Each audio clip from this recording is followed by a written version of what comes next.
umukobwa ndifuza umukunzi mfite imyaka 29. Aha, navukiye mu cyaro.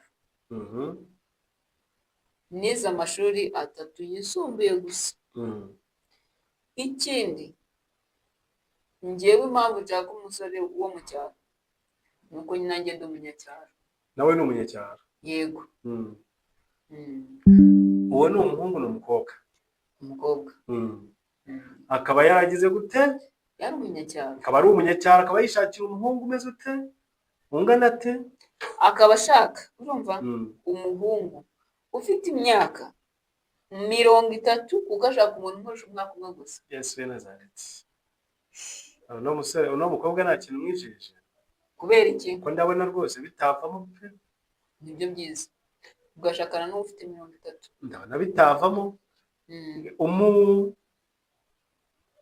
Umuhungu ufite imyaka 31, 30, uwo akaba afite 29.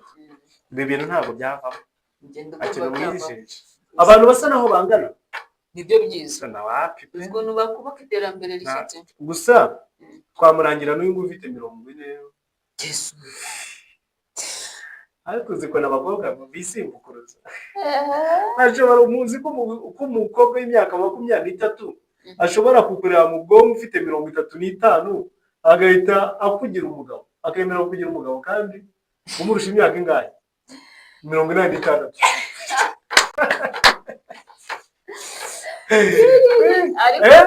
Ugasanga urimo uramurusha imyaka 86 ariko akavuga ati wowe ugomba kumbera umugabo. Agifite utunwa tukigaragaraho amashereka. Wowe ufite ubwanwa, ufite imisatsi 4. Ariko akavuga ati ko byari kose ni wowe Imana yangereye. Iyi story yawe iransekeje. Oya. Jewe reka nkubwire. Kwiga secondaire. Kwiga secondaire senior Jeniga senior 4. Hari umukobwa umwe wari ufite imyaka ntabwo imyaka myinshi ariko yigaga senior 1. Hari umukobwa senior 3. Hari umukobwa. Uwo mwana aramuvuga yitwaga wimuvuga izina. None se kari kera. Oya. Ni wanere 2010 nakangahe? Ubuse 2010 nakangahe? Ndamuvuga. Ni umukobwa witwaga Nora. Uwo mukobwa witwaga Nora yari umukobwa w'i Kigali. None tukajya duhura ku ishuri twebwe twiga mu wa 4 mu wa 5 gutyo. None ako kana kari keza pe gashinguye. Agakobwa ari umusore twari inshuti wa Gateresi. Wara kureba nkahita mbona ko Gateresi waragateresi. What? Yego, umutima kumbwira ko Gateresi.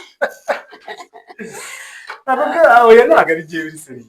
Ni umusore w'inshuti yanjye tu, ni umwana w'inshuti yanjye twari inshuti muturanye mu mutima ndabizi. Twari turi inshuti. None ako kana aragatereta mwana kamuca amazi. Reka bimwe byadanje. Ubwo se kari kishingikirije iki? Ugize icyo kari kishingikirije. Kari gafite umuhungu wiga kaminuza. Agatereta? Ugatereta. Yiga he? Kaminuza. Ako yarabeshyaga. None kukana kari mu wa 3. Ko kagira ngo afite urukundo kandi ari kukabeshya. Kari mu wa 3 secondaire. Umuhungu ari kaminuza. Noneho agatereta ari kurumva mu kigo hose haba ari ikigare cy'abasitari, hari abana babagamo b'abasitari. Akaba arimo akaba nawe n'umutereta. Biba bizika kazi. Na boyfriend yagiraga mu kigo hakaba harimo abana bababyinnye, babandi bigira abahanzi, babandi hari karabu z'abana babyina ino muziki iri moderne. Ariko habe n'umwe umutereta. Nese ubwo burumva bari kubiti. Uwo mwana rero yari yumvaga byadanje. Nta kugira ngo biga mu wa 3 secondaire uteretwe n'umuntu uri kaminuza. Ariko uburyo kasaga niyo wabaga wiga university washobora kugatereta. Niyo n'abandi senior 6. Niyo waba uri masters washobora kugatereta. Kari keza ariko ari akana nyine. Niyo n'abandi senior 6 sinshobora guca bilete zanjye 5. Hari uwaziciye rero ava kaminuza na secondaire. Ava icyiciro cya mbere aramanuka ajya ava mu cyiciro cya kabiri ajya mu cya mbere. Uwo ari umusazi. Rero hari ukuntu abakobwa biyumva uko waba umeze kose. Ariko uranze cyane. Akaba yakisimbuka. Hari ahantu nigeze kubona udufoto udukobwa dufite imyaka yo gukora mu rugo hagati y'imyaka 15 na 17 karimo kwisimbukuruza ku musaza ufite ikida kimeze gutya kigera karimo kumuhabisha ariko yari AI oya kigeye AI cyari ibintu byasohotse mu binyamakuru ntago nzi ko byari bimeze gute.